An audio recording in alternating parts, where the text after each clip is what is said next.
캘리포니아주 의회는 음력 1월 1일인 설날을 캘리포니아주 공휴일로 공식 지정했습니다. 이에 캘리포니아주 의회가 홈페이지에 올린 내용에 의하면 의회는 이런 내용을 담은 법안 AB 2596을 가결 처리한 뒤 지난달 13일 주 정부에 송부했으며 개빈 뉴섬 캘리포니아 주지사가 같은 달 29일에 서명했다고 밝혔습니다. 이승주 기자가 전해드립니다.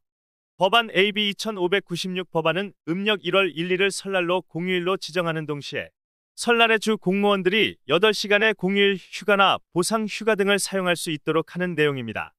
이번 결정에 아시아계 주민들은 해당 소셜미디어 등을 통해 환영하는 반응을 내놨습니다. 이번 법안은 중국계인 에반 로우 캘리포니아 주의회 의원이 발의했습니다. 뉴욕타임스는 2020년 미국 인구 통계를 인용해 지난 30년간 아시아계 인구가 3배 증가했다고 보도했습니다.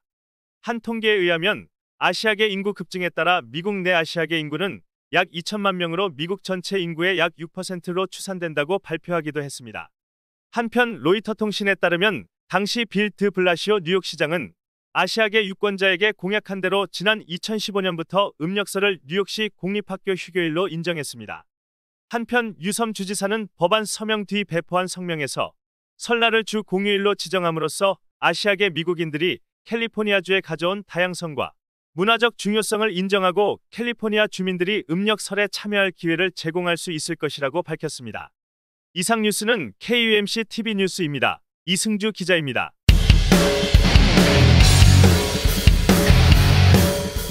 (9월 30일) 오전 10시 국회의원회관 제3세미나실에서 이민청 토파보기에 경제활력 제고와 내외국인의 사회통합 촉진 세미나가 개최됐습니다.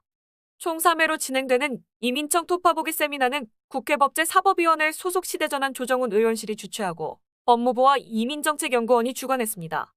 이 모임에는 국민의힘 김영동, 유상범 이명수 의원, 더불어민주당 기동민, 윤재갑, 이탄희 의원, 정의당 류호정 의원 등이 참여했습니다. 다보나 기자가 전해드립니다. 이날 3차 토론회는 경제활력 제고와 내외국인 사회통합 촉진 주제로 진행했습니다. 앞서 8월 30일 1차 토론회에서는 이민청 설립 필요성과 추진 방향을 협의했습니다. 9월 15일 2차 토론회에서는 국익과 인권의 조화 주제로 사회통합을 위한 이민 난민 행정, 체류관리 정책, 불법화 대응 등을 논의했습니다. 세미나를 주최한 조정훈 의원은 이민 정책에 조급하지도 게으르지도 않겠다며 우리가 어떻게 이민자, 난민 등 외국인들과 함께 살 수 있을지, 국익과 국제적 인권이라는 두 가지 중요한 기준을 어떻게 잘 반영할 수 있을지에 대해 답을 찾고 있다고 말했습니다. 덧붙여 전 국민을 만족시킬 수는 없어도 한번 해볼 만한 것으로 여길 수 있을 정도로 만들어 보고자 한다면서 그러기 위해 법무부와 이민정책연구원, 전문가, 시민들과 힘을 합치고 저도 금액의 역할을 계속해 나가겠다고 다짐했습니다. 김영동 국민의힘 의원은 축사에서 국내 이민정책의 제도적 환경이 크게 변화함에 따라 기존의 행정조직으로는 새로운 업무를 효과적으로 처리하는 데 어려움을 겪을 것으로 생각된다며 우리 사회의 미래 전망과 적정 이민 규모에 대한 범정부적 차원의 논의 또한 지지부진한 상황이라고 진단했습니다. 이어 이민청이 빠른 시일 내에 모든 분의 주목을 받으면서 출범했으면 한다고 밝혔습니다. 강동관 이민정책연구원장은 환영사를 통해 이민정책은 유익과 테러 관련, 사회통합, 이민행정 이런 것들이 삼위일체가 돼서 움직여야 한다며 이를 통해 경제적 효과는 최대화하고 이민자들로 인한 노동시장의 갈등 해결이나 사회통합 비용을 최소화하는 방안 등을 모색해야 한다고 역설했습니다. 그러 국민의 환경 변화에 선제적으로 대응하기 위해 정책 수립 집행 전달 체계를 일원화해야 한다면서 한동훈 법무부 장관이 쏘아 올린 이민청이 현실화하고 안전하게 착륙하기를 기원한다고 말했습니다. 한동훈 법무부 장관이 지난 5월 17일 장관 취임식에서 이민청 설립 검토를 포함해 이민정책을 수준 높게 추진해 나갈 체제를 갖춰나가자고 제안하면서 이민청 설립 논의가 구체화하고 있습니다. 한편 정가에서는 이번 정기국회 회기 내에 이민청 신설에 관한 법률안이 상정될 것으로 전망하고 있습니다. 이상 뉴스는 KUMC TV 뉴스입니다. 다보나 기자였습니다. 장해찬 청년재단 이사장이 더불어민주당에서 박진 외교부 장관에 대한 해임 건의안을 통과시킨 것을 두고 민주당이 국회를 마비시키는 꼴을 보니 야당 시절 국민의힘은 너무 착하고 순진했다는 생각이 든다고 답답한 심경을 토로했습니다. 장해찬 이사장은 이재명 민주당 대표를 겨냥해선 전과 사번 플러스 기소된 피의자라고 지칭하면서 비판 수위를 최고조로 끌어올렸습니다. 다보나 기자가 전해드립니다. 장해찬 이사장은 30일 자신의 페이스북을 통해 문재인 전 대통령이 중국에서 혼밥을 거듭해도 미국과 세계를 상대로 써준 북한 비핵화 보증수표가 부도수표가 됐어도 800억짜리 연락사무소 건물이 와르르 무너져도 그래도 장관 해임 건의를 막무가내로 밀어붙이지는 않았다며 이같이 밝혔습니다. 장 이사장은 국정 운영을 위해 최소한의 선은 지켰던 것이다. 그런데 민주당은 어떤 나라며 범죄 혐의자를 당대표로 내세워 대선 불복 심리를 자랑한다고 이재명 민주당 대표를 정조준했습니다. 이어 교섭단체 대표연설에는 다른 일정을 잡지 않는 국회 관행을 깡그리 무시하고 같은 날 장관 해임 건의안을 상정하는 생약사치짓을 한다면서 대표가 전과 사번 플러스 기소된 피의자라 그런지 민주당도 뻔뻔함의 정도가 나날이 강해진다고 맹비난했습니다.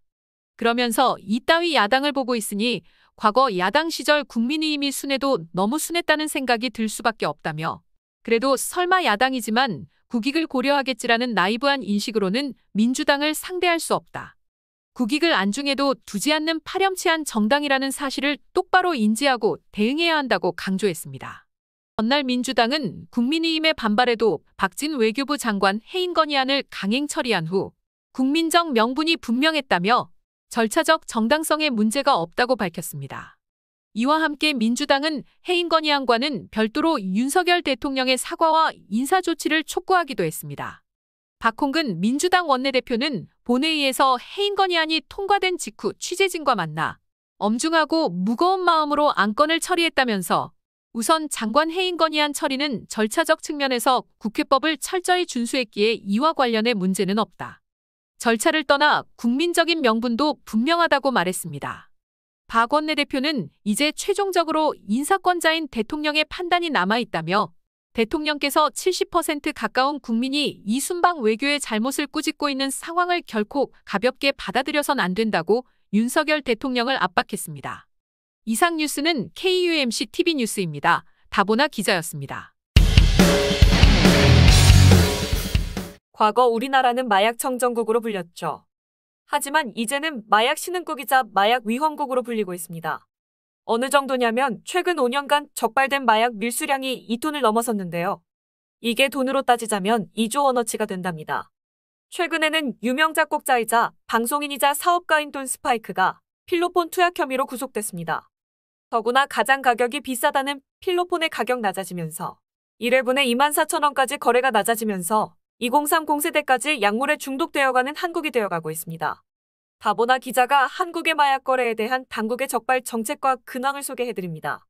지난 26일 오후 9시 30분 서울 강서구 김포국제공항 출국장에서 20대 남녀 2명이 엑스터시 등 마약을 소지한 채 공항 검색대를 통과하다가 신체수색에서 적발됐습니다. 이들은 SNS에서 구입한 마약을 가루 형태로 소분해 지니고 있었습니다. 강서경찰서는 이들을 마약류관리법 위반 혐의로 현행범 체포해 수사하고 있다고 발표했습니다. 요즘 한국은 마약 구매 단가가 낮아지고 국내 반입이 쉬워지면서 2030 세대를 중심으로 마약이 무차별적으로 확산하고 있다고 당국은 밝히고 있습니다. 국내 밀수 마약 중 가장 많이 적발되는 필로폰은 1g당 약 30명분이 100만 원 이하로 판매되고 있다고 밝혔습니다. 경찰 당국자는 여기에 구입 경로가 다양화되고 신종 마약까지 늘어나는 실정이라고 전합니다. 경찰 등에 따르면 마약 암거래 시장에서 필로폰은 그램당 70에서 80만 원에 거래되고 있다고 밝히고 있습니다. 필로폰은 통상 주사기로 1회분 0.03g을 투여하는데 최근 1회분 가격이 24,000원대까지 낮아진 것으로 파악됐습니다. 마약이 시중에서 파는 치킨이나 삼겹살 수준으로 가격이 낮아진 것입니다. 대만은 그램당 15에서 20만 원, 엑스터시는 1알당 15에서 20만 원 선이라는 것입니다. 일선 경찰서의 한 경찰 관계자는 필로폰의 경우 처음 호기심에 사보는 사람들은 5번 분량의 양을 10만 원대에 구입하기도 한다며 그만큼 마약 유통량이 많아지고 구입이 쉬워졌다라고 설명했습니다. 반면 추적 및 적발은 어려워졌다고 경찰은 토로하고 있습니다. 밀반입업자들은 마약을 커피 깡통, 오토바이 헬멧, 자동차 부품, 옷가지 등 일상 품목 안에 숨긴 뒤 EMS, 국제우편 등 국제특송화물로 위장에 반입하는 것으로 조사됐습니다. 포장기법이 교묘해져 관세청 등이 일일이 적발해내기가 어려운 실정입니다. 해외에 서버를 둔 텔레그램 등에서 거래가 벌어져 추적도 쉽지 않습니다. 특히 최근엔 법령상 마약으로 등록되지 않은 신종 마약이 늘면서 단속에 어려움을 겪고 있다고 합니다. 국가수사본부 고위 관계자는 신종 마약의 경우 검거를 해도 마약 성분으로 단속 대상 약물로 등록돼 있지 않으면 처벌이 어려운 상황이라며 이러한 공백을 줄여나갈 계획이라고 말했습니다. 경찰은 최근 마약과의 전쟁을 선포하고 마약류 사범 집중 단속에 나서고 있습니다. 이상 뉴스는 KUMC TV 뉴스입니다의 다보나 기자였습니다.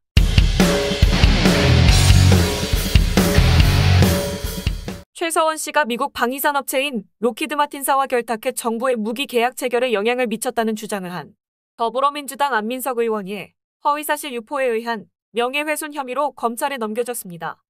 이승주 기자가 전해드립니다.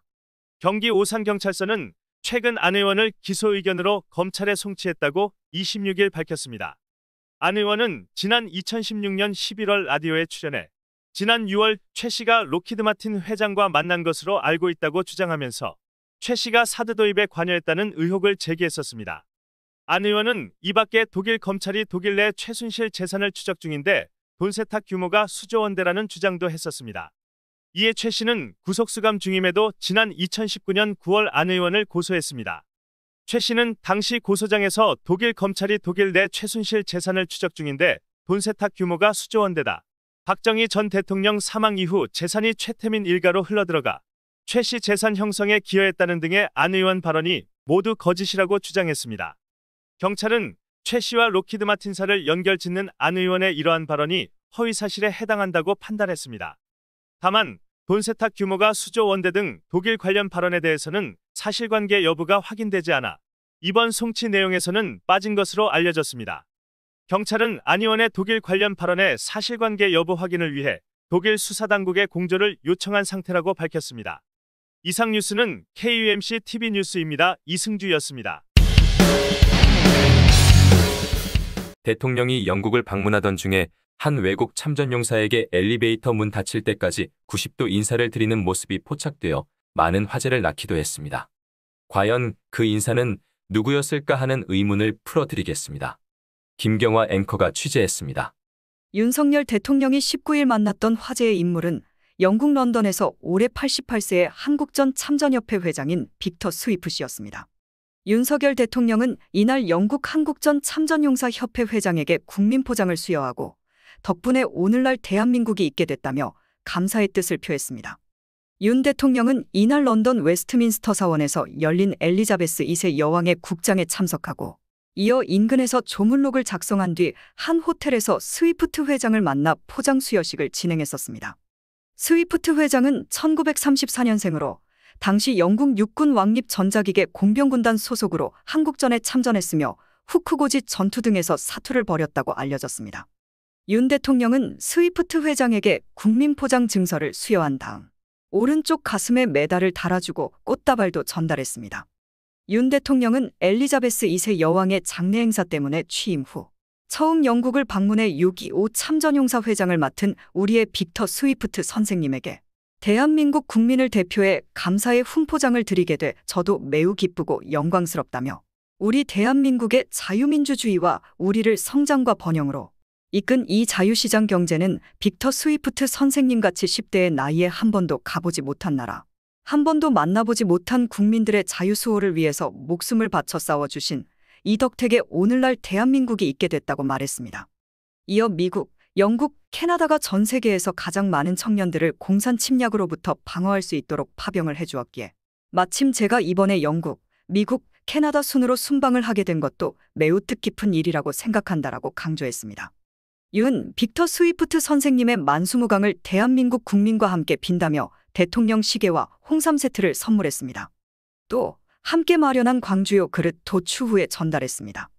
스위프트 회장은 정말 감동받았고 놀랐다며 대통령과 이 모든 분들께 다른 영국인 참전용사들을 대신해서 감사하다고 답했습니다. 윤 대통령은 국민포장 수여식을 마친 뒤 엘리베이터까지 스위프트 회장을 배웅했습니다. 스위프트 회장이 엘리베이터를 타고 난 후 문이 닫힐 때까지 윤 대통령은 90도로 고개를 숙여 인사했습니다. 이상 김경화 앵커였습니다. 국민의힘 초선 중 대표적 친윤계로 분류되고 있는 박수영 의원은 일부 인사들이 22대 공천에 눈멀어 대통령에게 아부를 하고 있다고 비판하자 우린 공천 때문에 움직이는 비천한 존재가 아니다며 강력 반발했습니다. 박 의원은 당내에서 이준석 전 대표를 가장 강하게 비판하고 초선 의원들 분위기를 이끌어 이 전 대표와 가까운 이들로부터 집중 견제를 받아오고 있습니다. 이승주 기자가 박수영 의원에 대해 알아보았습니다. 박 의원은 지난 1일 밤 TV조선 강적들 455회를 보고 난 뒤 자신의 페이스북을 통해 패널들이 나와 대통령이 비속어 사용과 미국 폄훼에 대해 사과해야 된다고 했다며 기본적인 팩트도 체크 안 하고 나와서 일방적인 주장을 펴고 있다고 지적했습니다. 이어 한 패널이 20번을 들어도 바이든으로 들렸다고 한 지점에 대해 박 의원은 잡음 없애고 저속으로 들으면서 팩트가 뭔지 알아는 보고 나왔냐고 정말 바이든이냐고 따졌습니다.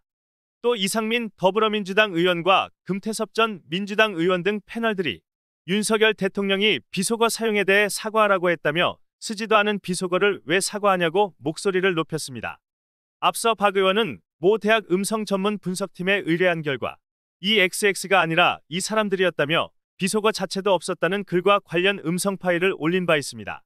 이처럼 윤 대통령 뉴욕 발언에서 논란이 될 만한 말은 없었다고 강조한 박 의원은 강적들 프로그램에서 참가한 패널들이 박 의원에게 다음번 공천에 눈이 멀어 대통령께 아부하고 MBC를 공격하는 한심한 국회의원들이라 했다며 어이없어 했습니다. 그러면서 본인들은 그랬는지 몰라도 우리는 공천 때문에 움직이는 비천한 존재들이 아니다며 자신들은 22대 공천을 받기 위해 있는 것도 없는 것처럼 말하는 비겁한 인물들은 아니라고 패널들을 비난했습니다. 박 의원은 TV조선 강적들 프로그램은 정확한 팩트를 알아볼 생각은 않고 선입견과 자기 주장만 있는 한심한 방송이며 출연한 패널도 한심한 평론가라고 작심 비판했습니다. 이상 뉴스는 KUMC TV 뉴스입니다. 이승주였습니다.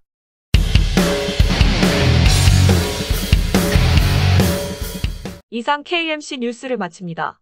여러분들의 구독과 좋아요를 눌러주시므로 저희들의 뉴스 제작에 큰 힘이 되어주십니다. 많은 협조를 바라겠습니다. 감사합니다. 안녕히 계십시오.